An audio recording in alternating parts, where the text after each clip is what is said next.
Bonjour à tous et bienvenue sur cette émission spéciale.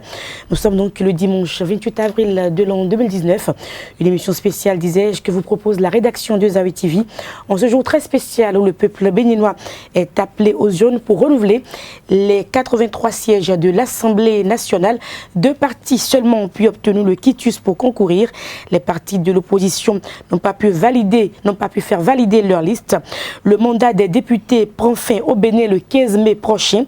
Et à la Sénat, le calendrier électoral suit plutôt bien son cours. En tout cas, les délais sont respectés. Et pour cette émission spéciale, je serai donc avec Tatiana Aranda, rédactrice en chef de Zawi FM. Bonjour. Bonjour Nadège, bonjour chers internautes, bonjour chers téléspectateurs. Avec moi, vous pourrez revivre l'ambiance qui a prévalu ce matin dans les bureaux de vote de Zongo. Et puis Anita Marcos également présente sur ce plateau, journaliste à Zawi TV. Bonjour.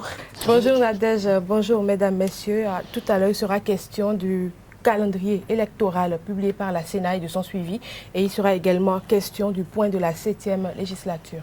Kader Achirou, chroniqueur politique, journaliste à Zawi TV, également présent sur ce plateau. Bonjour. Bonjour à vous Nadège, chers amis internautes. Bonjour, avec moi, il sera question peut-être d'effectuer quelques commentaires, des analyses autour de ce scrutin un peu, je dirais, à polémique. Il sera question de faire un bref bilan des différentes législations votées par cette 7e législature. Avec vous, nous allons également parler du contexte dans lequel ces élections se déroulent. Intervenues et se déroulent. Voilà. Et puis Dorcas Gamangba, journaliste de Zawi TV. Bonjour. Bonjour Nadège, bonjour à tous. Avec moi, il sera question de présenter le mode du scrutin des élections législatives au Bénin. Nous parlerons également du vote du président de la Cour constitutionnelle, Joseph Jobim. Le décor étant ainsi planté, Tatiana Aranda, nous sommes de plein pied dans l'actualité de ces législatives avec vous. Tout à fait, Nadège Dion, les législatives ont bel et bien eu lieu ce 28 avril 2019 au Bénin. Le président Patrice Talon a accompli l'acte citoyen qui consiste à voter aux environs de 8 heures au poste de vote numéro 3 de l'école primaire publique de Charles Guillot à Zongo, au bureau de vote Zongo et Ouzou.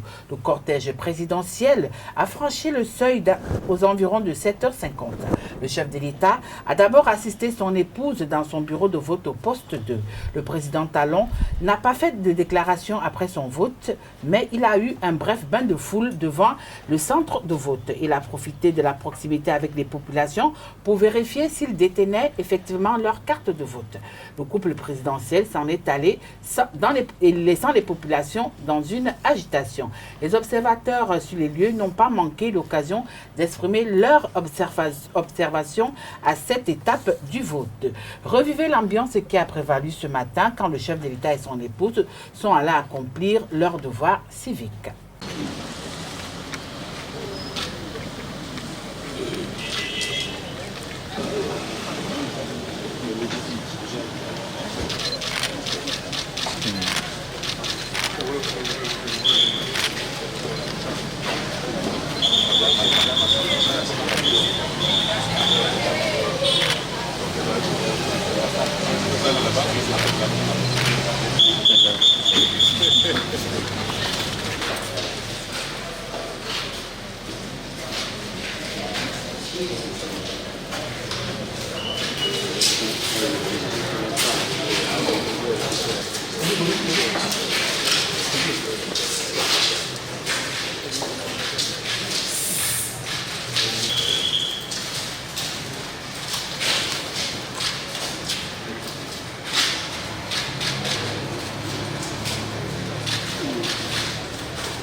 Yes, Lord God. Yes.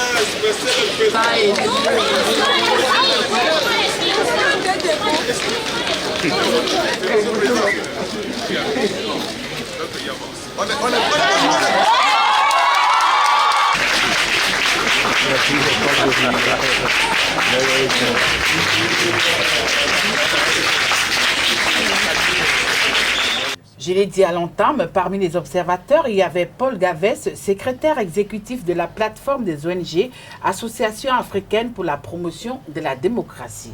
Nous sillonnons un peu l'ensemble dans les centres de bureaux de vote. Nous n'avons pas encore constaté aucune anomalie. Et c'est vrai qu'il n'y a pas trop d'engouement populaire, mais les électeurs sortent de façon continue. Et nous osons croire que jusqu'à la fin de la journée, il y aura un engouement populaire, les gens vont voter de façon citoyenne. D'abord, il est le premier citoyen. C'est son devoir d'accomplir très tôt pour donner un exemple à tous les citoyens béninois, à ceux qui sont encore peut-être, aujourd'hui c'est dimanche, il y a des cultes, les uns et les autres vont vaquer, mais toujours est-il que jusqu'à la fin de la journée, les électeurs vont sortir pour aller accomplir leurs citoyens, leur devoir de citoyenneté. Également comme observateur, Placide Bokanda, secrétaire général UC-CEMAC. Le président, évidemment, il a montré l'exemple en venant voter. Alors nous, d'abord, ce qui nous a marqué, c'est la sérénité, c'est la tranquillité. Je pense qu'au-delà des mauvaises chansons que nous avons entendues, il n'y a pas eu raison de s'inquiéter. La population est là, le staff est établi, les gens sont là, donc il n'y a pas de souci. Donc c'est notre première impression. Alors, on a 29 observateurs, c'est-à-dire dispersés sur le territoire. Alors nous, déjà, on a fait quelques bureaux de vote. Alors c'est la même impression, c'est que le calme, les gens viennent, les populations sont là à côté, donc il n'y a pas de souci. C'est-à-dire que nous sentons que le pays est calme et tranquille, donc c'est ça le plus important. Angelo Tchatcha était également observateur de la coordination en Afrique de World Hope Favorite.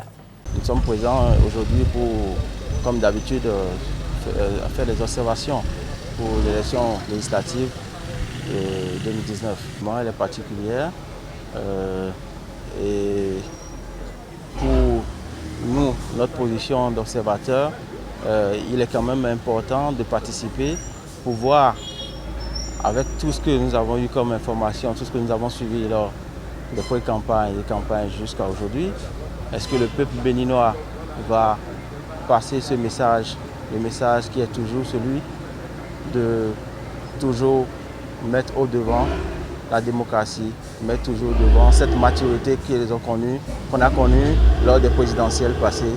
Et pour nous, ce sera quand même un devoir d'abord de citoyen et un devoir aussi de société civile, d'être présent pour pouvoir suivre cet état de choses.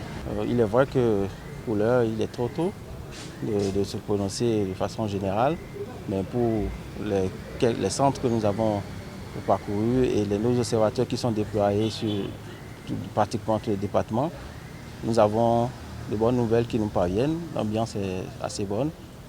Seulement que nous savons que nous sommes dimanche. Le constat est peut-être dû au culte. On n'a pas remarqué une trop grande affluence pour l'instant, mais nous sommes sur le terrain, nous allons constater. L'ambiance est quand même assez bonne. Il y a les votants, les citoyens quand même qui sortent, qui votent dans la quiétude et nous n'avons recensé aucun incident pour l'instant. Les critères sont connus, il y a le code électoral qui est voté, il y a le code électoral, il y a les tests réunissant quand même cette élection-là, qui sont connus de tous. Les différents acteurs vont certainement prendre hâte, mais pour nous, nous sommes là pour observer, nous allons suivre l'élection jusqu'à la fin. Jean-Marie, un point du plan international pour la démocratie et la paix en Afrique était également observateur. Il est très tôt de donner des impressions, mais quand même, nous avons assisté ici au vote du président de la République. Et nos équipes qui sont envoyées à Parakou, à Lokossa et à Porto Novo, les nouvelles qui nous parviennent, ça veut dire en principe que les gens sont sortis tôt, ils ont déjà commencé à voter. C'est tout ce que nous pouvons dire pour le moment et tout va bien. Et nous pensons que si ça continue comme ça serait une victoire pour la démocratie béninoise et pour le peuple béninois. Ce que nous pouvons aussi ajouter, nous avons fait le tour de bureau de vote. Le matériel électoral est complet. Les assesseurs sont là, les membres du bureau de vote. Bon, pour le moment, ça va. En tout cas, tout se déroule normalement jusqu'à cette heure-ci. J'espère qu'en journée, si on se rencontre, on vous donnera d'autres nouvelles. Cette particularité est que ces élections législatives, c'est deux partis, s'il faut dire, mais regroupés, qui prennent part à ces élections. Et je pense aussi que c'est tout à fait normal parce que le Bénin est un pays de droit, est un pays de la démocratie. Ceux qui pensent qu'on les a exclus, je pense que c'est les textes. Parce que les textes ont été votés démocratiquement au niveau de l'Assemblée nationale. C'est tout ce que nous pouvons dire. Nous avons aussi, à travers des médias ou certaines personnalités politiques qui ne sont pas candidats, qui disaient qu'ils ne devaient pas avoir élection, appel au boycott. Mais ce matin, comme vous voyez quand même que ici et ailleurs, là où nous étions, ça se déroule de manière bien. Bon, voilà, c'est un peu ça la particularité. Tout ce que nous pouvons dire concernant l'élection. Et comme c'est encore le matin, nous pouvons, franchement, pour ceux qui peuvent suivre à travers vos médias, de sortir, parce qu'un citoyen est celui qui doit remplir son devoir citoyen. Tous ceux qui possèdent leur carte, qui n'ont qu'à sortir et aller voter. C'est jusqu'au soir. Nadège. C'est pour dire en fait que les observateurs ont également fait le déplacement du côté du Bénin pour suivre de très près comment ce scrutin se déroule dans notre pays. Le chef de l'État est donc allé voter ce matin très tôt. Le couple présidentiel était plutôt très matinal. Anita Marcos, commentaire.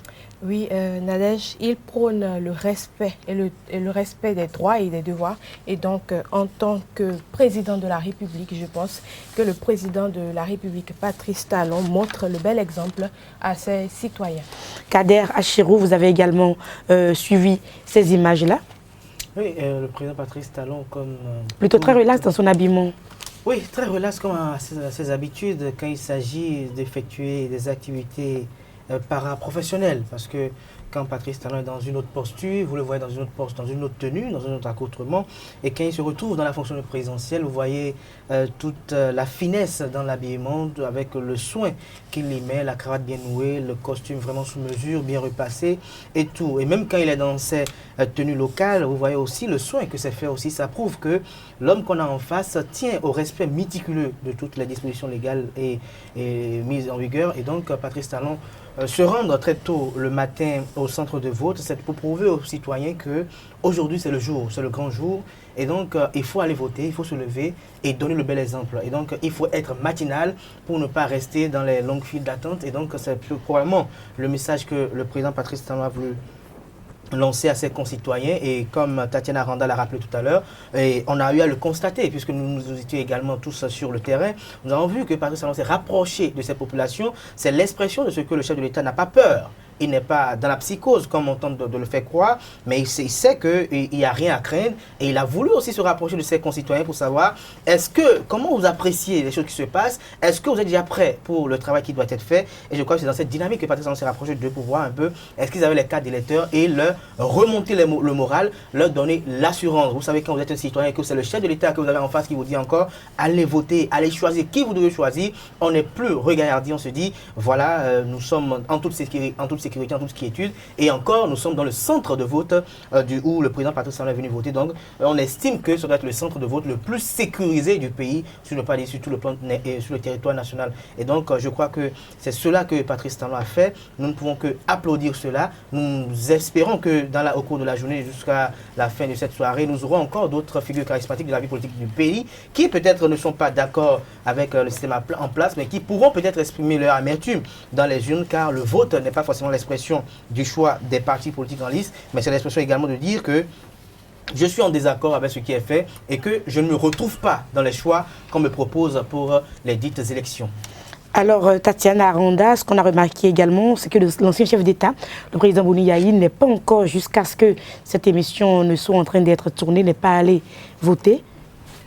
Ça ne surprend pas trop. Une finalement. chose est sûre, Nadège Diouan, ça ne surprend vraiment pas quand on a vu quand même ces derniers jours les différents actes que l'ancien chef de l'État, Bouniaï, a eu à poser. Donc du coup, les Béninois ne sont pas surpris qu'il ne se soit pas rendu aux urnes. Il y a aussi de l'autre côté le président Dieudonné Soglo qui ne s'est pas encore rendu aux urnes jusqu'à l'heure. Alors bien malin qui pourrait nous dire si ces deux anciens chefs d'État se rendront aux urnes. Mais en tant que citoyen, comme l'a dit tout à l'heure Kader Achirou, en tant que citoyen, je crois qu'ils ont le droit et le devoir de se rendre aux urnes. Et comme Kader l'a également dit, un vote, c'est pas que le oui ou le non. Il y a aussi une autre façon de pouvoir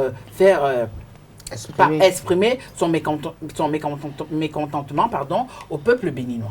Alors j'aimerais préciser que nous avons des équipes qui sont positionnées un tout petit peu partout au Bénin, donc nous aurons beaucoup d'images dans cette émission. Mais avant, avec Dorcas Gamangba, nous allons parler du mode de scrutin dans lequel nous sommes actuellement. Tout à fait. L'Assemblée nationale est l'unique chambre du Parlement monocaméral du Bénin. Elle est composée de 83 sièges dont les membres sont élus au scrutin proportionnel de liste dans les 24 circonscriptions correspondantes aux limites des départements. Le scrutin se tient avec des listes fermées et les résultats en voix conduisent à une répartition des sièges entre tous les partis ayant franchi le seuil électoral de 10% des suffrages exprimés. Ce mode de scrutin permet une représentation des minorités ethniques et politiques. Ainsi, les priorités nationales ne se fondront pas uniquement sur les grandes villes. Même le plus petit village du Bénin s'identifiera dans les orientations nationales. En effet, le 7 août 2018, la loi numéro 2018-31 représentant le nouveau code électoral a été votée par la commission des lois de l'Assemblée nationale. Le nouveau code comporte des dispositions qui réduisent le nombre de formations politiques dans le pays. La caution à verser par chaque parti pour pouvoir présenter une liste est passée de 8,3 millions de francs CFA à 249 millions de francs CFA. Parmi les changements figure également la nécessité pour les partis politiques de s'organiser en coalition ou bloc. À l'issue du scrutin, la Cour constitutionnelle statuera souverainement sur la validité de l'élection des députés. Voilà. Merci donc à vous, Dorcas Gamangba, pour toutes ces informations-là. C'est toujours bon à savoir de comprendre un tout petit peu le mode de scrutin. Et je vous le disais donc à l'entame de cette émission, le calendrier électoral suit plutôt bien son cours. Et avec Anita Marcos, nous allons revenir donc sur les grandes dates de ce calendrier. Effectivement, Nadège Diouan, nous allons faire le point des grandes dates du calendrier électoral publié par la Sénat. La Commission électorale nationale autonome Sénat a rendu public le mardi 22 janvier 2019 le calendrier électoral officiel des élections législatives de 2019. Entre autres, la réception officielle de la LEPI a eu lieu le 16 janvier 2019. La publication de la liste des pièces à fournir par les candidats aux élections législatives a suivi le 21 février 2019 l'enregistrement et la réception des déclarations de candidature pour les législatives. Du 21 février au 6 mars, la phase des études de dossiers de candidature pour les législatives et la publication de la liste des déclarations de candidature retenues pour prendre part aux législatives s'en est suivi. Le positionnement des partis politiques en lice sur le bulletin unique le 14 mars 2019, la remise du spécimen du bulletin unique aux partis politiques en lice le 15 mars. L'autre grande phase de ce calendrier électoral est la campagne électorale qui a effectivement tenu du 12 au 26 avril 2019. Le 28 avril, aujourd'hui donc, le scrutin en bonne et due forme, le dépouillement au poste de vote et la compilation des résultats sur la supervision des coordonnateurs d'arrondissement. Le 30 avril 2019, la publication des grandes tendances des résultats par la Sénat et enfin du 15 mai au 30 mai 2019, la rédaction et la publication du rapport général des élections législatives de 2019. Merci à vous, Anita Marcos. C'est un tout petit peu ça, Kader Achirou. Ce qui fâche un tout petit peu quand même, c'est que le calendrier électoral est suivi finalement à la lettre. Non, ce qui fâche, je dirais, ou ce qui frustre certaines personnes, c'est qu'ils ne se retrouvent pas dans la compétition et ils avaient souhaité que le calendrier électoral soit revu ou peut-être soit réinitialisé pour permettre leur insertion. Leur insertion par l'inclusion. Inclusion parce que moi je ne partage pas le mot inclusion, même si par défaillance communicationnelle, le gouvernement également a eu à emprunter ce mot qui lui a été glissé par l'opposition parce qu'on parle d'inclusion quand il y a eu exclusion. Et je ne crois pas pour ma part que ce soit le nouveau code électoral ou la nouvelle charte des partis politiques, cette différente législation a été votée par notre institution parlementaire pour exclure une certaine frange de la classe politique, mais plutôt que cette législation a été votée et adoptée pour revoir un peu le paysage politique, pour réorganiser un peu les choses et pour permettre véritablement que désormais nous finissons avec l'ère des entreprises politiques, que nous finissons avec le business politique où quelqu'un est là avec un patrimoine politique, avec un logo et il estime que c'est son logo, c'est son parti politique et ce sont que ces courtisans qui puissent être positionnés sur les listes de candidature et que ceux qui sont les vrais militants à la base, qui militent pour que tel CA soit élu de ce parti politique, ceux qui sont là depuis plus de 20 ans, peut-être délégués ou peut-être qui militent pour que telle personne soit députée, que eux ils soient toujours au bas de l'échelle, pendant que eux, avec leur clan, s'acoquinent avec, je dirais, les dirigeants actuels pour essayer un peu de faire ce qu'on appelle de l'escroquerie politique. On a voulu que cela ne soit plus ainsi. C'est pour cela qu'on a eu une nouvelle charte des partis politiques. Et comme à l'accoutumée, on a revu le code électoral pour essayer un peu de réorganiser les choses. Ce qui a d'abord fâché les opposants au président Patrice Talon, ou ceux qui se revendiquent d'être appartenant à la classe de l'opposition, c'est qu'il y a eu une caution qui est passée de 8 millions et quelques, comme l'a rappelé Dorcas Kamangba tout à l'heure, à 249 millions.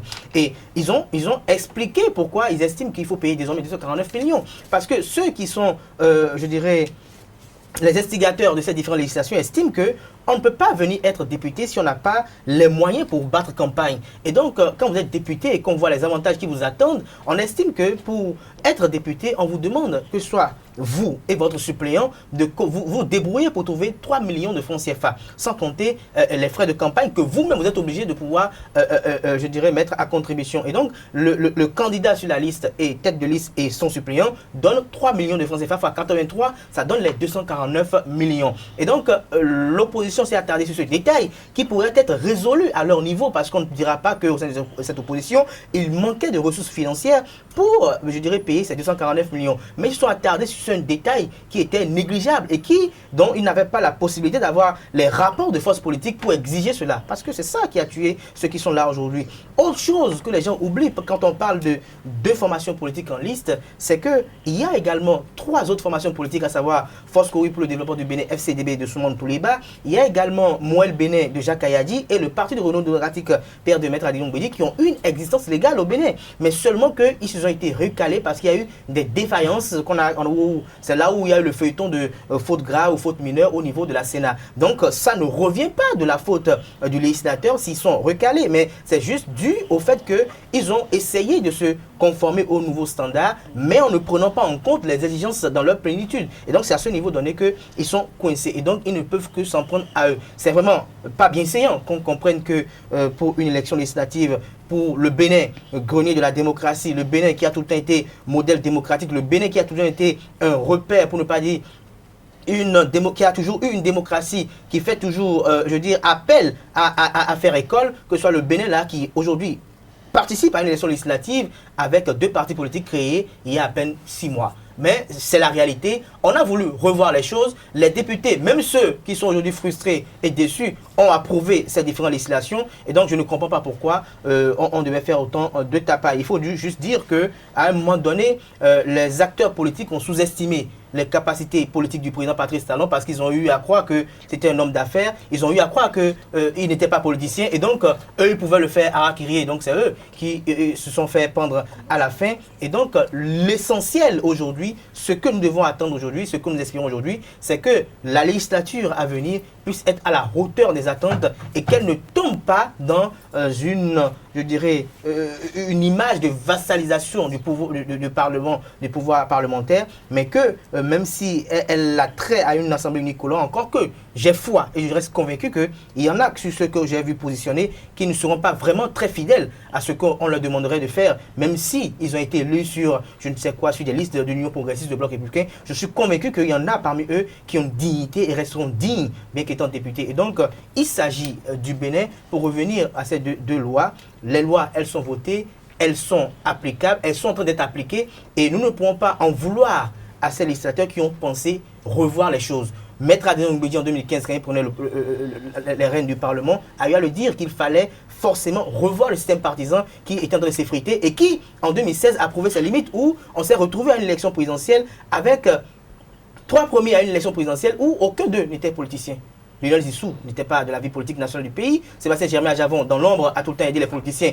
Pas parce qu'il avait une ambition politique, mais parce qu'il voulait faire de la charité. Mais aujourd'hui, après il s'est retrouvé en politique. Patrice Talon n'était pas politicien, il était dans l'ombre. On l'avait surnommé télécommande, on l'avait surnommé toutes choses. Mais il était dans l'ombre. Mais c'est les 3 qui sont venus après au devant de la scène, devant des gens comme Abdoulaye Biachane qui ont déjà eu à participer à des élections présidentielles, qui n'ont pas pu fédérer les actions pour avoir le soutien normal. Devant Pascal Ironikou Paki qui a eu à faire tout le tollé avec cette nouvelle conscience, n'a pas pu renouveler la conscience au niveau des différents acteurs de part et d'autre. Et donc, on s'est retrouvé face à cet échec, à cette hécatombe. Et donc, c'était normal qu'il y ait une réforme. La réforme, elle est là. Et donc, même si elle est amère, il faut se conformer à cette réforme et attendre qu'on soit à nouveau au Parlement pour essayer de relire. Du moment où il y a déjà le test, il faut relire, il faut actualiser. C'est pour ça qu'on a permis à toutes les statuts de pouvoir actualiser les tests. Et c'est dans cette actualisation que nous pouvons remettre à niveau. Si 249 millions, on estime que c'est trop, alors qu'on attend une fois encore au Parlement réunir une majorité pour revoir les choses. Parce que tout ce qui est fait aujourd'hui peut être réélu. Rien n'est fait de manière inchangeable. Donc Patrice n'en a rien mis en place de manière inamovible. On peut toutefois revoir les tests, les dispositions, mais pour le moment, c'est la loi et on devrait s'y conformer. Et c'est ça qui a vraiment joué le tour à nos amis opposants. Dorcas Gamangba, une autre personnalité de la République qui a donc voté tôt ce matin. C'est le cas. Le président de la Cour constitutionnelle, Joseph Djobénou, a voté ce matin à l'école primaire publique Siké Sud du quartier d'Agbeji, dans le 7e arrondissement de Cotonou, plus précisément dans la 16e circonscription électorale. Suivons avec Marcel Fondji qui était sur place. Alors ici, nous sommes au complexe scolaire Siké Sud, situé non loin du carrefour Marina, où on peut noter toute une accalmie, tout le calme qui règne ici dans les 5 bureaux de vote installés à l'occasion. Les citoyens sortent à contre-goutte pour remplir leur devoir de citoyenneté et comme l'a signalé le DGPR Nazer Ounopé, les dispositions sont donc prises pour assurer la sécurité de la population. Il faut donc également rappeler que c'est ici que le président de la Cour constitutionnelle, Joseph Djobénou, est venu remplir son devoir civique. Suivez également les propos d'un agent du bureau de vote dans la 16e circonscription électorale. Les gens ne sont pas sortis massivement pour ce vote parce que j'ai remarqué que depuis 7 heures qu'on est ici, on n'a eu aucun votant pour le moment. Mais on attend toujours jusqu'à la fin pour voir ce que ça va donner. En venant ici, les portes ne sont pas ouvertes. Il a fallu d'abord qu'on aille voir le gardien et il a envoyé quelqu'un pour les ouvrir et puis bon, on a pu installer les matériels. Bon, tout ça a fait qu'on était en retard pour les placements. Le chef quartier de Minoko aussi est allé voter. Je vous invite à le suivre. Je suis le premier à voter dans le bureau de vote que vous venez de voir là. Mais je vois que l'ambiance au début, il n'y a pas de problème. Pas de problème avec la population. Les choses sont bien organisées et le début a été très bien. Et tout de suite là, je vais à la maison envoyer les miens pour qu'ils puissent venir faire autant que moi. Le commissaire de police du 8e arrondissement vient d'arriver. Et c'est sûr que le reste doit être dehors. Parce que pour ne pas influencer les gens, moi je suis de la police. Je suis un policier à la retraite. Et pour ne pas influencer la population, pour qu'ils aient peur encore. Parce que, et quand on voit la police, là, on a un peu peur. Donc ici, c'est pourquoi il n'y a pas une ambiance des policiers pour le moment. Mais je suis sûr qu'ils sont à l'alentour. Le président de la Cour constitutionnelle, Joseph Djobénou, à l'issue de son vote, s'est également prononcé. Suivez. Il faut considérer que notre processus en tant que processus avance, que le Bénin tient ses élections à bonne date et que, évidemment, nous attendons de ce scrutin qu'il soit un scrutin de grande qualité, avec les critères de transparence, d'équité entre les partis et de rigueur dans l'organisation. Nous avons assisté, chacun l'a constaté, à une campagne apaisée. Nous espérons qu'au soir du scrutin, nous triompherons ensemble de ce processus dans la paix. Merci à vous Dorcas Gamangba, Tatiana Aranda. Aux environs de 11h, 11h30, Alimatou Badarou, donc du bloc républicain, est allé également accomplir son devoir civique. Tout à fait, Nadège Djiwan, c'est vrai que de la 16e circonscription à la 15e circonscription, il y a que quelques pâtés. 3 heures de temps après le passage du chef de l'État, c'était au tour de la candidate du bloc républicain de la 15e circonscription électorale, Alimatou Badarou, d'aller effectuer son acte citoyen. Au sorti de cet acte citoyen, elle s'est prononcée au micro de notre envoyé spécial, Carl Kitome. Vous allez bien?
Oui, je suis très contente d'avoir accompli ce devoir. Et je suis contente de constater qu'il y a le calme, qu'il y avait plus de peur que de mal et que notre démocratie se passe très bien. Oui, c'est juste de dire à tous ceux qui sont hésitants de sortir, parce que nous savons qu'il y a eu un peu de pression sur les gens. À des heures tardives dans la nuit, nos militants nous appelaient encore, nous disaient qu'ils recevaient des menaces de ne pas sortir, de ne pas aller voter. Nous les avons rassurés et qu'il n'y aura pas d'incident, que tout se passera bien. Et donc, comme vous pouvez le constater, il n'y a pas d'incident sur place, tout se passe bien, chacun vient vaquer, vient faire son devoir de citoyen. Merci à toi Nadège pour m'avoir passé l'antenne. Alors, Anita Marcos, nous allons faire un peu le bilan de cette 7e législature qui doit quand même déposer le tablier le 15 mai au plus tard. Quelques lois ont quand même été votées en leur temps.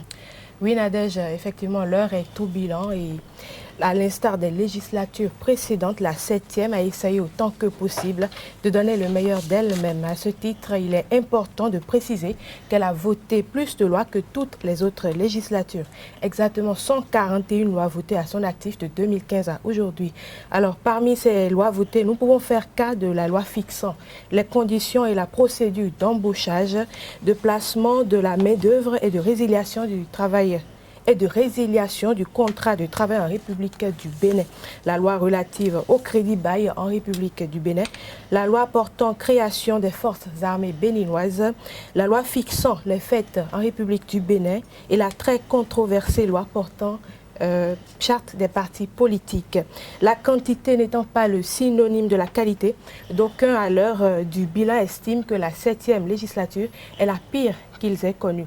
Les députés cependant pensent avoir fait de leur mieux pour honorer la mission à eux confiée par le peuple béninois. À cet effet, lors de la présentation officielle de vœux de la 7e législature, justement, le président de l'Assemblée nationale, Adrien Houmbéji, affirmait, je cite, « la présente législature a montré sa disponibilité à accompagner les initiatives du gouvernement et à doter notre pays d'un arsenal juridique aussi important que varié, avec un impact certain dans les domaines socio-économiques et politiques. Nous avons œuvré dans une grande mesure pour le bien-être des populations et notre bilan en est toute légitime, une parfaite illustration. Fin de citation.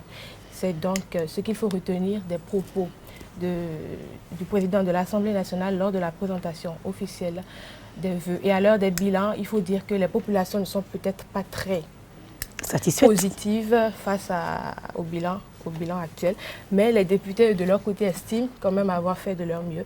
Le futur nous dira le reste. Bien sûr, mais ce qui est sûr, l'Assemblée nationale, c'est un haut lieu de la politique. Il y a eu beaucoup de soubresauts politiques au cours de cette mandature qui prend fin, Kader Achirou. Je tiens à préciser quand même une chose. Quand on estime que cette loi a été, cette législature plutôt a été très fertile en matière d'élaboration de lois, et que les lois en quantité ne sont pas de qualité. Ne sont pas forcément de qualité. Non. Ne sont pas forcément. D'accord. J'estime que c'est une frange d'acteurs politiques qui estiment qu'elles sont en quantité, mais qu'elles ne sont pas de qualité. Pas forcément. Je crois que après, c'est discutable. Ce n'est pas une bonne, je dirais, réflexion, parce que dès qu'il y a une action, il y a forcément de critiques. Et au nombre de ces lois... Pas voter les lois pour voter les lois non plus. Non, je tiens à préciser une chose quand même très pertinente, c'est qu'au nombre de toutes ces lois qui ont été votées, celle qui me parvient tout de suite à l'esprit, il y a la loi qui a essayé de fusionner la police et la gendarmerie à travers la création de nouveaux corps pour assurer la sécurité intérieure qu'est la police républicaine. Il y a également cette loi qui a retiré le droit de grève à une frange d'acteurs, d'agents de l'État. Il y a également cette loi qui a revu le code électoral.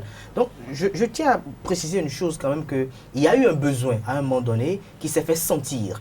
Et ce besoin était en même temps, faisait partie des besoins latents du projet de société de Patrice Talon qui a été fondu, mutualisé avec le projet de société de Sébastien Djamé-Adjaro et de Abdoulaye Biachane, qui a été fondu et concentré au sein d'un programme d'action de gouvernement qui était baptisé Bénin Révélé, qui est toujours le Bénin Révélé. Et donc, les députés qui accompagnent l'action gouvernementale ont estimé qu'il fallait initier des législations pour essayer, un temps soit peu, d'être en phase avec la vision du gouvernement, mais pour faciliter les choses. Il y a également certaines lois qui ne sont pas passées. Il y a eu les lois, celle du député Akhenaton qui peine aujourd'hui à être appliquée, où on demande désormais aux locataires de pouvoir payer rien que 3 mois et on les évite les caprices des propriétaires qui estiment que parce qu'ils ont construit une maison, en voulant louer aux gens, ils pensent que les locataires deviennent leurs esclaves. Et donc vous voyez même des propriétaires qui fixent l'heure d'entrée et d'arrivée à leurs locataires, et des propriétaires qui vont même jusqu'à demander ce que le locataire prépare à manger. Il y a eu une loi qui a été sorti par Akhenaton, promoteur d'une université qui est au contact de la couche estudiantine, qui a estimé qu'il faut revoir les choses à ce niveau. Est-ce que nous allons dire que cette loi, elle n'est pas de qualité? C'est vrai qu'il pourrait y avoir des dispositions qui peuvent gêner, il pourrait y avoir des dispositions qui n'ont pas pris certaines choses en compte, mais c'est son angle de vue et il revient à la législature à venir de pouvoir revoir les choses. Est-ce que nous allons dire que parce que une loi est votée depuis 90, qu'il ne faut pas la relire parce que l'intelligence est inamovible? Nous constatons que les lois qui ont été votées ont aussi des failles. Dans la Constitution, dans la Constitution par exemple de 1990, si au moment où on votait cette Constitution, on avait estimé, on avait spécifié qu'il ne doit pas avoir d'élection tant qu'il n'y a pas de voix discordantes, nous ne serons pas dans le tollé de que nous sommes aujourd'hui. Si on avait précisé certaines choses, nous ne serons pas dans ce dans quoi nous sommes aujourd'hui. Mais c'est de l'esprit de la loi de pouvoir parfois ne pas tout voir. Parce que ce sont des hommes qui élaborent cette loi, ce sont des humains qui élaborent cette loi. Ce n'est pas Dieu qui a envoyé la loi écrite par un prophète pour qu'on puisse l'appliquer et donc on puisse accepter qu'elle puisse avoir des failles. Je dirais encore par rapport à une autre législation en dehors de les systèmes partisans que j'ai dit tout à l'heure, le nouveau code électoral, j'en ai brossé tout à l'heure un peu en partie. Il y a également la loi sur la police républicaine. La police républicaine, il y a eu beaucoup de tollés, il y a eu beaucoup, je dirais, de mécontentement de part et d'autre parce que d'aucuns estimaient qu'il n'y a pas de convergence au niveau des grades. Il n'y a pas eu, je dirais, une assise profonde, une réflexion profonde au niveau de l'établissement des grades parce que la gendarmerie avait son évolution, la police avait son évolution. Mais il y a eu un besoin est-ce que nous avons noté que par le passé, sous le régime défunt, on avait eu à constater qu'il y avait une guerre farouche entre les policiers et les gendarmes, ou quand on les mettait ensemble pour des patrouilles mises, c'était des chiens et des chats. Aujourd'hui, on les voit ensemble, ils sont confondus et on a fini avec cela. Est-ce que la loi, quand elle a été votée, est-ce qu'elle a résolu un problème? Oui, un problème a été résolu, des frustrations sont nées, certes, mais elles seront dissipées avec le temps. Et comme l'a dit Patrice Talon lors de cette rencontre où il était dans un bâton à rompeux avec l'honorable Ngouté, il a dit: on a pris des dispositions pour supprimer le rançonnement. Mais il y en a qui sont contents que le rançonnement soit supprimé, il y en a qui ne sont pas contents parce qu'ils vivent de ça. Mais la loi, quand elle a été prise, il y a des gens que ça arrange. N'oubliez pas une chose, quand on parle de la loi sur l'embauche et on parle de la revue de certains statuts du personnel d'État au niveau de la fonction publique, n'oubliez pas qu'il y a de ces agents de l'État qui, par le passé, se permettaient le vilain luxe. Qu'un lundi matin, ils puissent se rendre au boulot à 10h, et ils viennent à 10h, à 11h, ils peuvent ressortir. On les appelle pour le boulot, ils sont dans un bar avec des copines. Aujourd'hui, c'est impossible. Vous ne pouvez plus voir désormais un commissaire de police, à moins qu'il est dans une mission, je dirais, très spécifique où il doit se passer sa tenue de travail, se promener. C'est toujours sous la 7e législature. Oui, toujours. Oui, cette 7e législature, parce qu'on parle de près de 150 lois, pour ne pas dire plus de 150 et quelques lois. Allez-y, Anita Marcos. En fait, dire que j'ai l'impression que Kader est en train de s'apesantir sur l'histoire de quantité et de qualité. C'est pas parce qu'on a dit que les lois sont en quantité mais ne sont pas qualitatives que le travail de la 7e mandature n'est pas reconnu. Non, mais c'est avec le critère de qualité que les détracteurs de cette législature estiment que ce qui a été fait n'est pas bon. Parce et pour vous, c'était bien la législature? Pour moi, le bilan est positif. Non. Comme le président Adrien Ngouédi l'a dit, ce bilan est élogieux. Il est élogieux parce que il y a eu une volonté d'oser. Il y a eu une volonté de pouvoir faire quelque chose. Ceux qui sont là tout le temps à dire que c'est mauvais, combien de lois ils ont eu à proposer? Il y en a qui sont des députés depuis des législatures, mais ils n'ont même pas une seule loi à leur actif. Et ils sont députés, ils vivent aux frais de notre Parlement, de nos cotisations, ils vivent aux frais. On leur donne des voitures parce qu'ils sont au sein du bureau politique, parce que c'est vous et moi qui payons ces impôts. Et ils sont là tout le temps à être députés, et dès que leurs intérêts sont gênés, ils sont là à crier au haut. Il y en a qui sont députés depuis des années, depuis que moi je suis venu au monde, il y en a qui ont toujours été députés, et ces députés-là, ils multiplient les maîtresses au jour le jour. C'est eux qui vivent, qui multiplient les charges sur le dos du contribuable, mais ils sont incapables. La 8e législature, avec tout ce que l'exécutif met en place pour leur budget, pour qu'ils aient vous êtes journaliste, vous pouvez prendre des maîtresses si vous voulez. Pour qu'ils puissent avoir un cabinet, ils ont un cabinet pour élaborer des lois. Non, c'est pas ça qui les préoccupe. C'est comment vous êtes sûr que vous n'êtes préoccupé par vos reportages ici? Je suis préoccupé par mon travail. D'accord. Et après, par vos maîtresses. Merci à vous, Kader. Je me permets très bien par rapport à cette 7e législature parce que nous parlons d'un grand bilan et ce serait pas très commode de ne pas aborder ces aspects. Les aspects, c'est que les mêmes députés qui aujourd'hui décrivent le bilan de cette législature, ils ont approuvé, je dirais, la manière dont le président Adrien Ngouédi a eu à gérer la législature. Ça fait partie du bilan également. Il faut noter que cette législature a été une législature qui a osé, en levant l'immunité parlementaire de députés. C'est une législature qui a osé. C'est bien beau de lever l'immunité parlementaire, et la suite? Non, la suite, c'est que... On connaît la suite. Non, la suite, c'est que il y a eu, comment je vais qualifier cela, de la politique politicienne. Alors, ça sert à quoi de lever une immunité parlementaire pour finalement aboutir mais est-ce que, Tatiana Randa, nous pouvons savoir aujourd'hui que ce n'est plus, je dirais, un fétiche aujourd'hui, ce n'est plus intouchable aujourd'hui que quelqu'un, parce qu'il a eu à diriger les sous de policiers ou peut-être les sous d'un ministère, il a eu à gérer mal et qu'il est interpellé, qu'il prenne l'Assemblée nationale comme refuge. Et je me rappelle très bien cette célèbre assertion du président Ousmane Batokor à l'installation de la Cour de répression des infractions économiques terroristes qui disait qu'au Bénin, quelqu'un qui vole un poulet est brûlé vif, il est pourchassé, il est jeté en prison. Mais quelqu'un qui vole des millions et des milliards, il se retrouve au Parlement et dit qu'il est député. C'est ça la délinquance à col blanc qui a commencé par être réprimée. Même si il y a une certaine assimilation de mélange d'un cocktail politique à cette lutte, je crois que si il y a quelque chose qui est reproché à ceux qui sont impliqués, qu'ils en répondent. Qu'elle soit sélective ou pas, quand la loi, quand le contexte est sélectif, c'est qu'on sait qu'ils sont nombreux dans le contexte,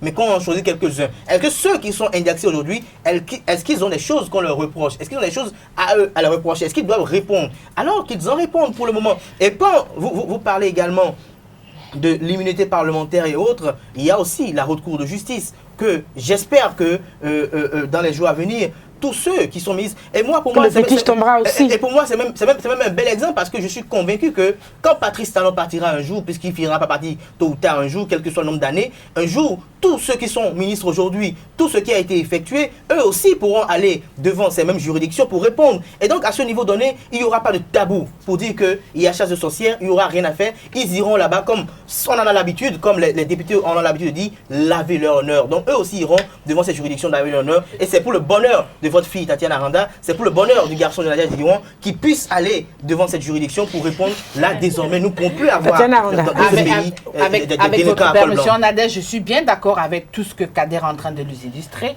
Je suis d'accord qu'on ait levé l'immunité parlementaire de certains députés. Mais la suite, c'est quoi?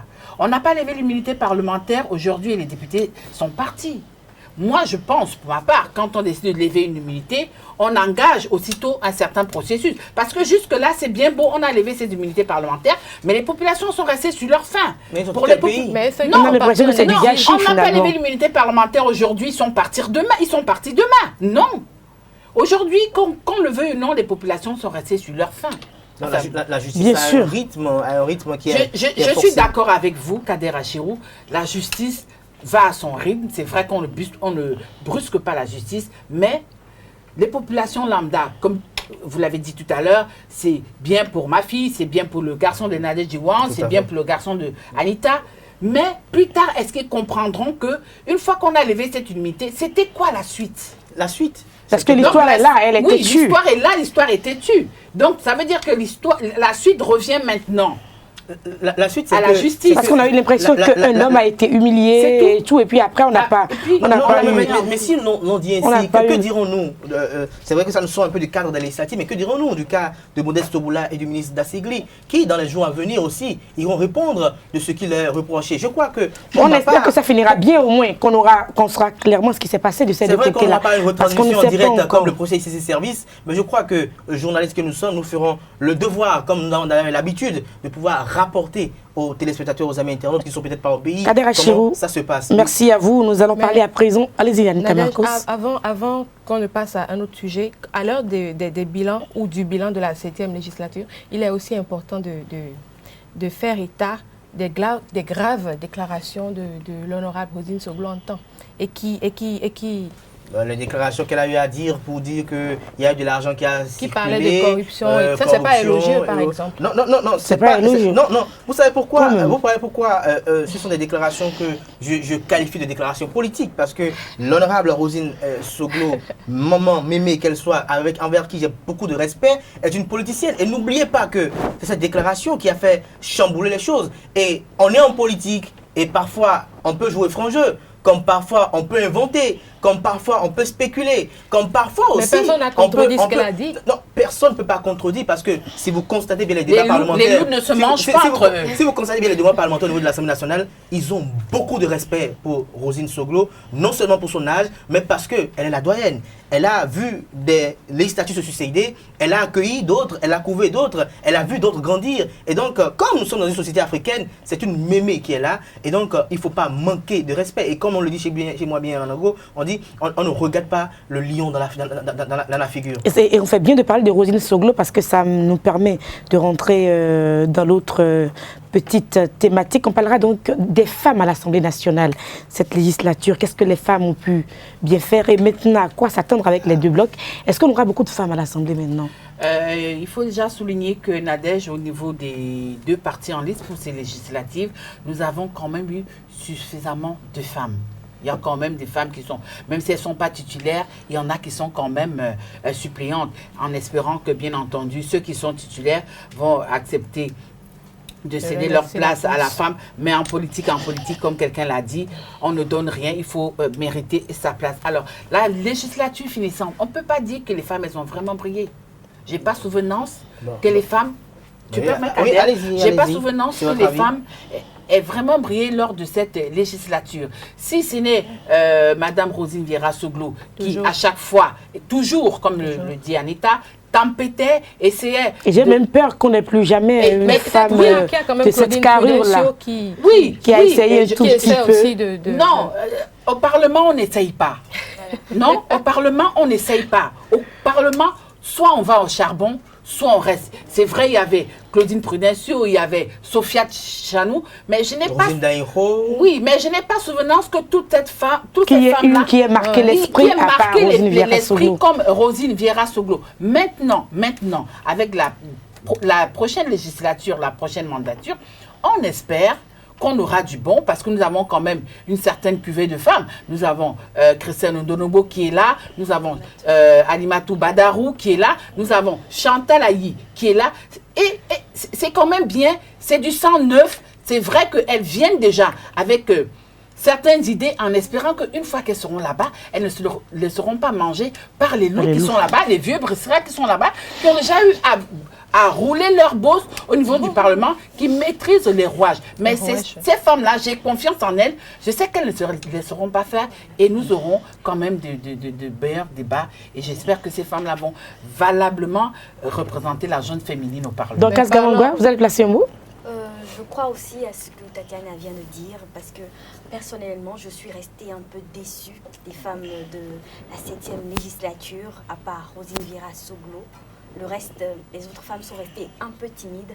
Alors nous espérons que les femmes de la 8e législature viendront avec de belles idées pour révolter les femmes.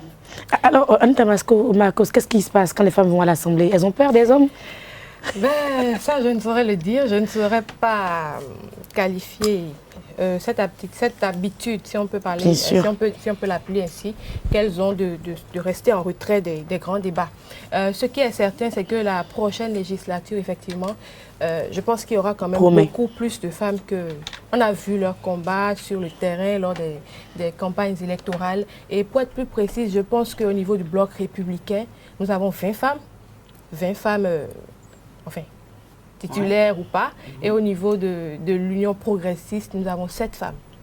Donc, ça fait quand même 27, même si elles ne vont pas toutes, je pense que, et j'espère De toutes les façons, notre souhait, c'est que les 27 se retrouvent au Parlement. Voilà. Non, ce que je tiens à préciser d'abord, allez-y, l'ancienne législature, c'est qu'en dehors de Rosine Soglo, ce qui fait que Rosine Soglo revient tout le temps à l'esprit, c'est qu'elle a eu à prendre la parole à des moments où le débat politique était à un niveau exponentiellement élevé. Et donc, ce n'est pas de maintenant, c'est depuis quand vous étiez jeune.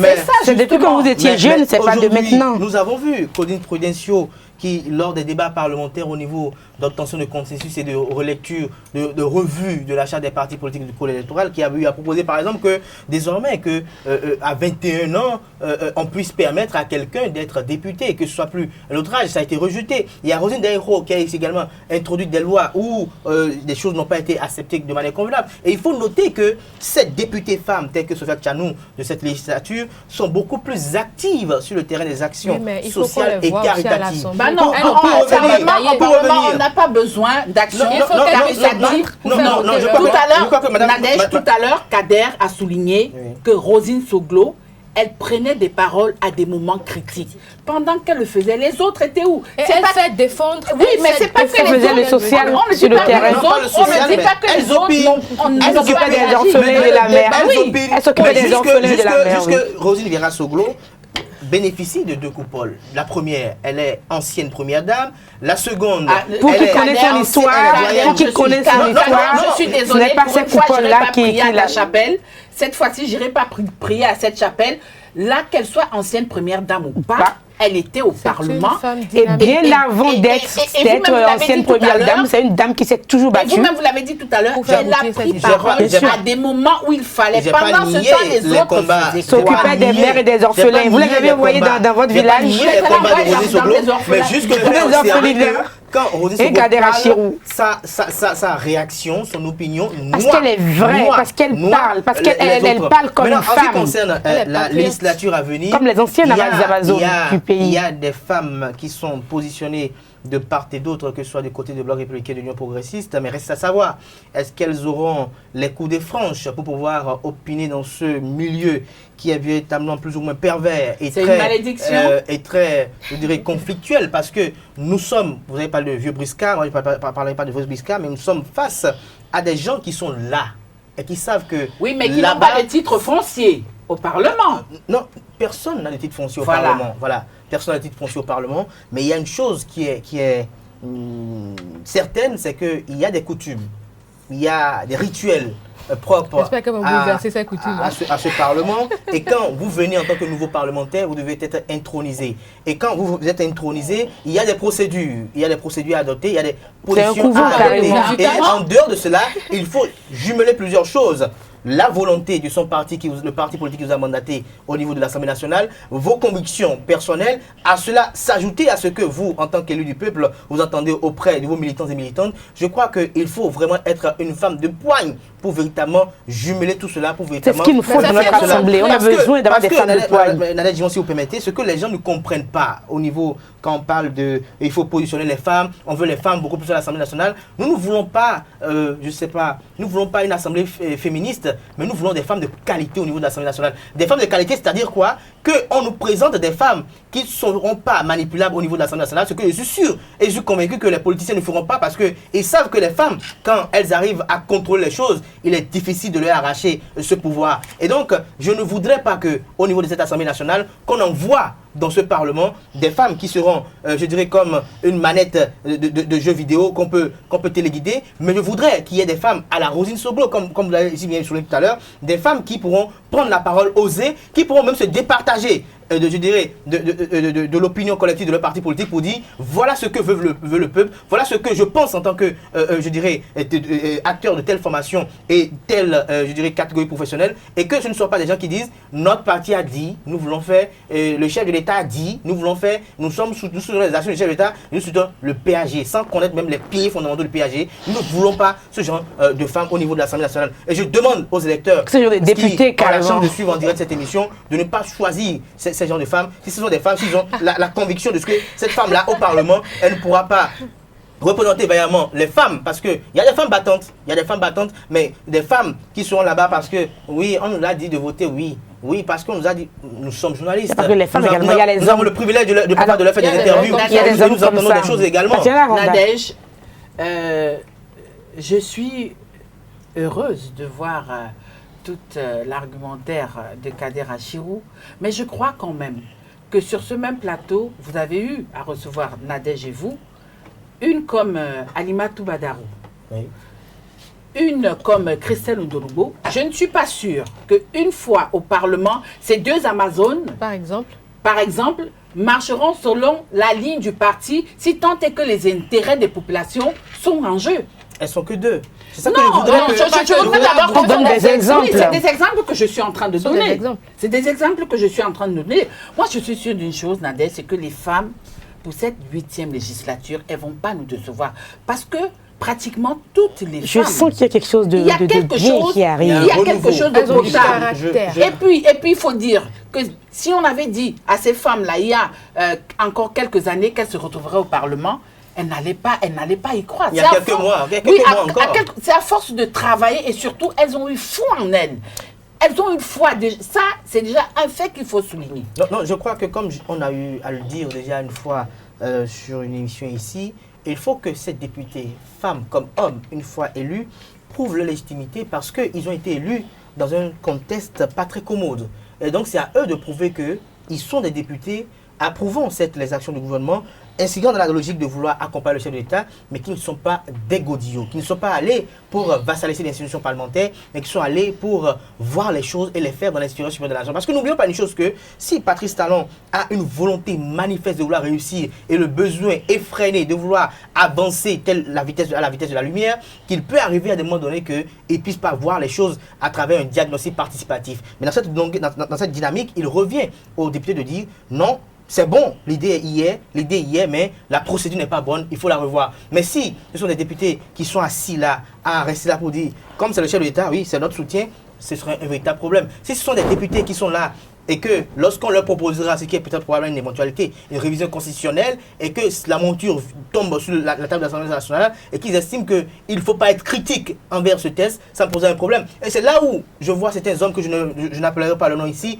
dont je suis sûr qu'ils seront de véritables opposants, pas opposants politiques à Patrice Talon, mais les opposants politiques, je dirais, à certaines visions qui voudront peut-être restreindre les libertés, qui voudront peut-être revoir les choses, pas très de manière catholique, mais de manière peut-être dictatoriale. Ils vont revoir les choses pour permettre véritablement que la démocratie soit véritablement conservée, pour permettre à ce que l'Assemblée ne devienne pas une caisse à résonance, ne devienne pas un lieu où, quand on dit pire, on dit pan, comme par le passé, mais que ce ne soit pas dans cette atrocité, mais un lieu où il y aura de vrais débats parlementaires, comme par le passé, comme au moment de la deuxième et troisième législature, où les débats parlementaires incitaient, les débats parlementaires vous permettaient même parfois de jouir, parce que vous étiez sidérés par l'argumentaire des uns et des autres, vous étiez sidérés par la contradiction. Je finirai en demandant, je dirais, aux uns et aux autres, c'est-à-dire aux femmes et aux hommes qui seront élus au sein de cette mandature, pour ne pas dire cette législature, qu'il leur revient la grande responsabilité de vouloir œuvrer dans toute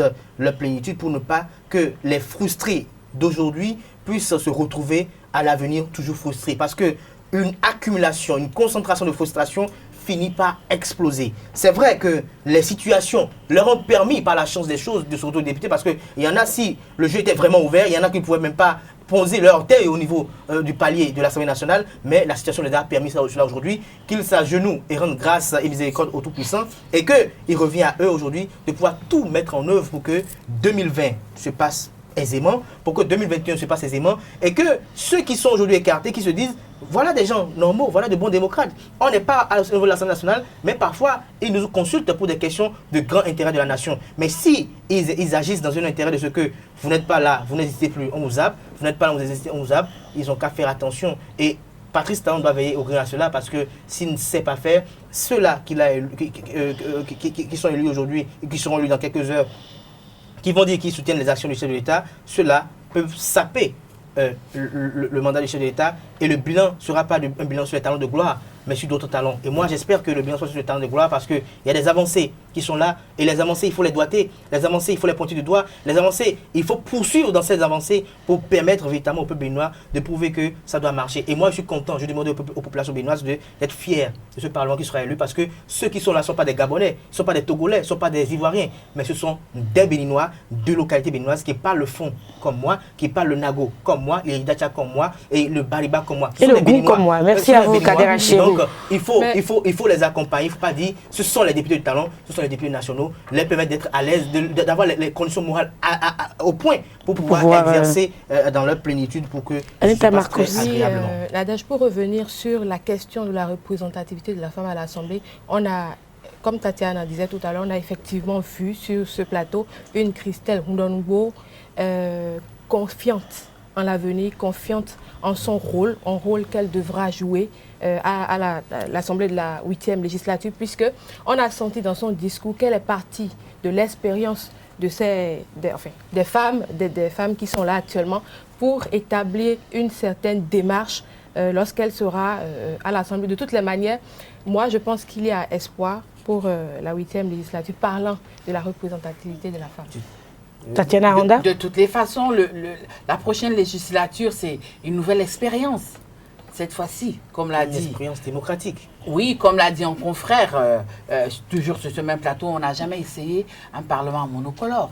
Ouais. Nous allons essayer, allons-y, chers Béninois, on va voir jusqu'où ça va nous mener. Et si chacun ne trouve pas son compte, je crois que ceux qui sont là vont dire non, on a fait un faux pas, revenons aux anciens amours, et puis on va voir. Mais c'est toujours Faisons déjà l'expérience. C'est toujours bon de faire l'expérience. Nous allons faire un tour rapidement à Midombo également, où les populations ont fait le déplacement pour accomplir leurs devoirs civiques. L'honorable Badiro Aguemon a voté donc à l'école primaire publique de Midombo. Nous vous invitons à suivre quelques citoyens lambda qui ont bien voulu se confier à notre équipe de reportage. Ce gouvernement a carrément rénové la classe politique. La classe politique, alors que pour changer les trucs, là, c'est tout difficile. Ceux qui mangeaient dans ce système-là ne sont pas contents. Bon, donc voilà ce que nous voulons. Ah, non, la sélection de la classe politique, le président a dit économiquement et politiquement. tout va de pair. C'est sur la fin. Et on va prier surtout pour le président de la République. C'est la première fois. Moi, je ne suis pas un enfant. C'est la première fois que moi j'ai vu dans ma vie un président courageux qui donne des décisions impopulaires, mais ils avancent. Les autres, à cause de leurs décisions, disent qu'ils veulent être toujours populaires. Voilà, les dégâts. Les éléphants blancs partout, de n'importe quoi. Moi, je peux acclamer le président qui est là. Oui, ben, 7h30, ouais, l'aide de Marie. À mon moment donné, mais il tombe au voter. Mais les voix étaient votées. À quand après le 21 de Dieu va voter. Donc, mais les manifester les voix. Nos impressions sont très bonnes. La preuve, on avait un peu la peur au ventre.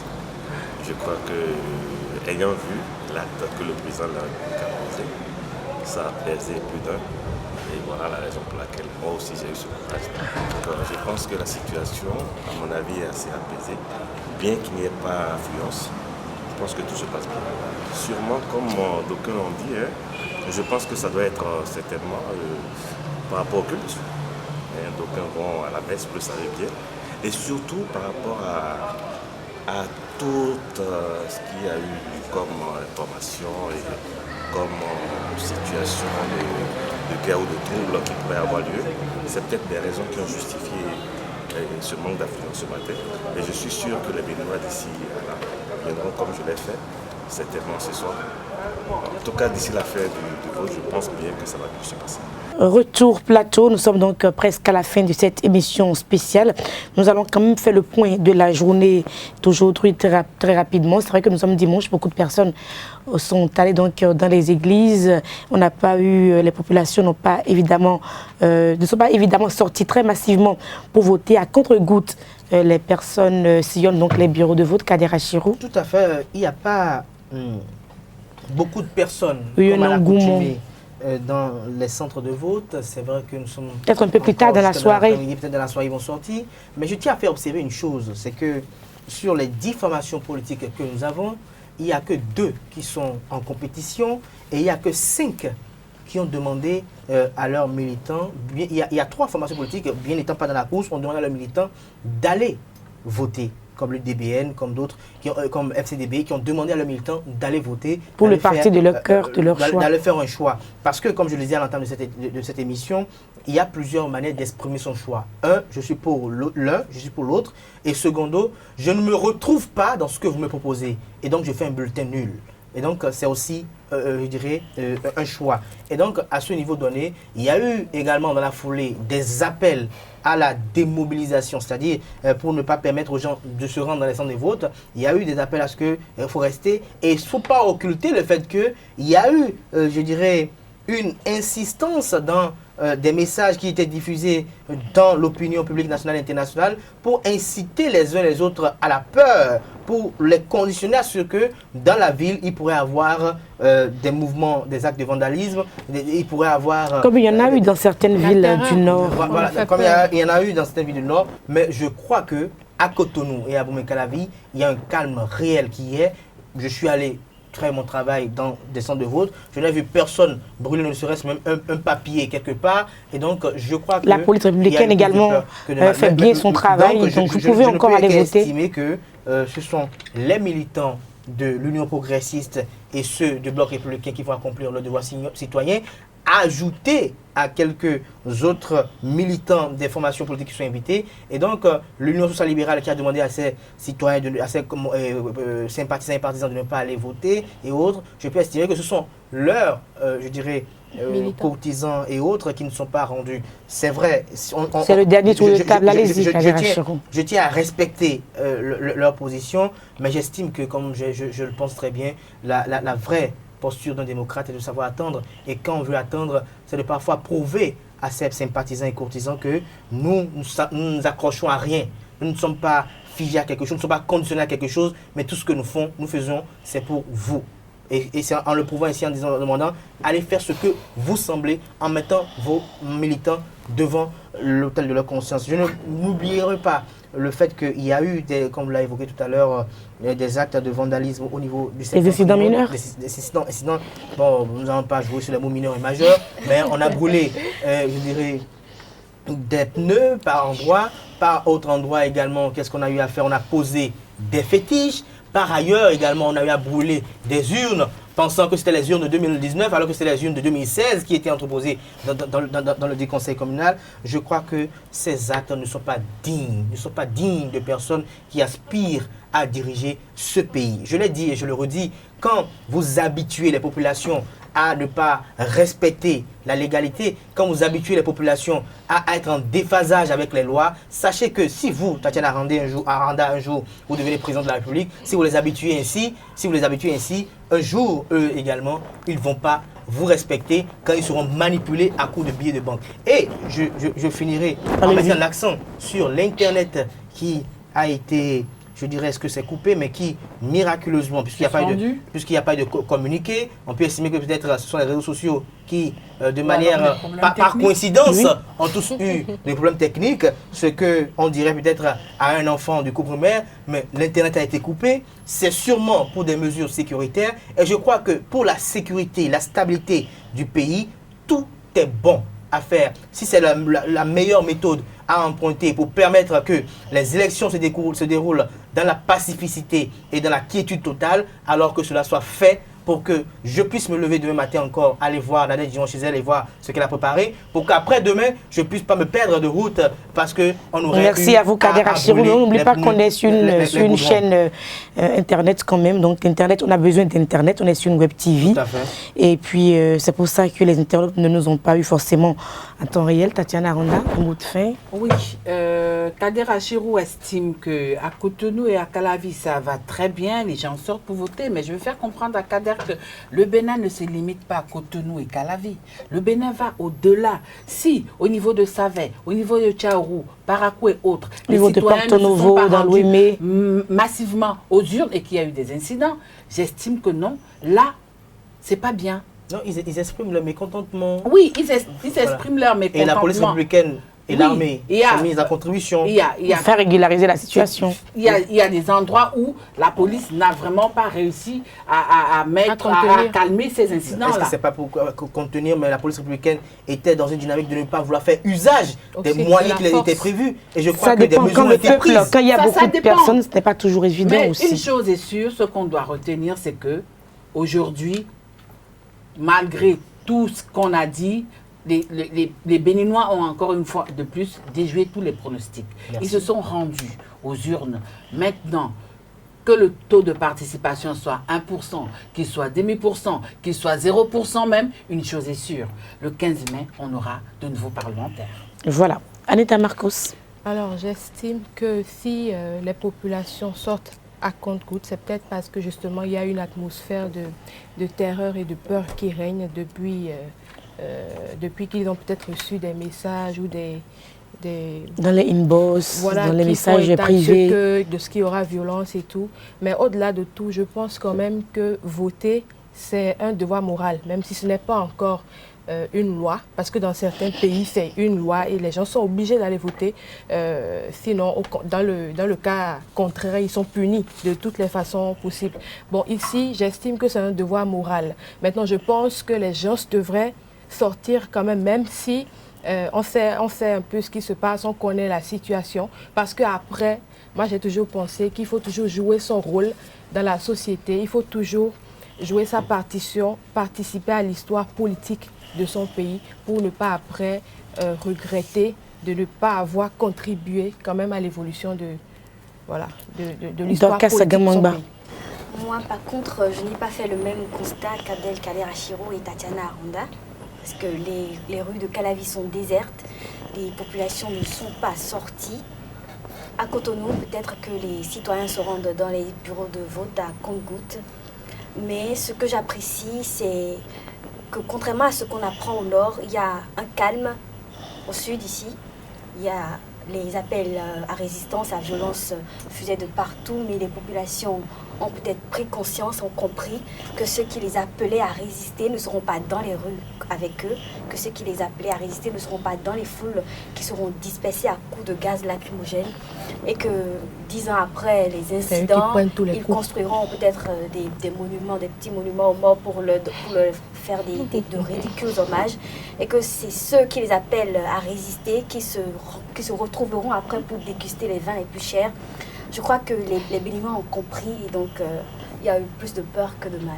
Merci à vous, Dorcas Gamangba. J'aimerais également préciser que nos équipes sont du côté de Calavi, du côté de Porto Novo, du côté d'Alada.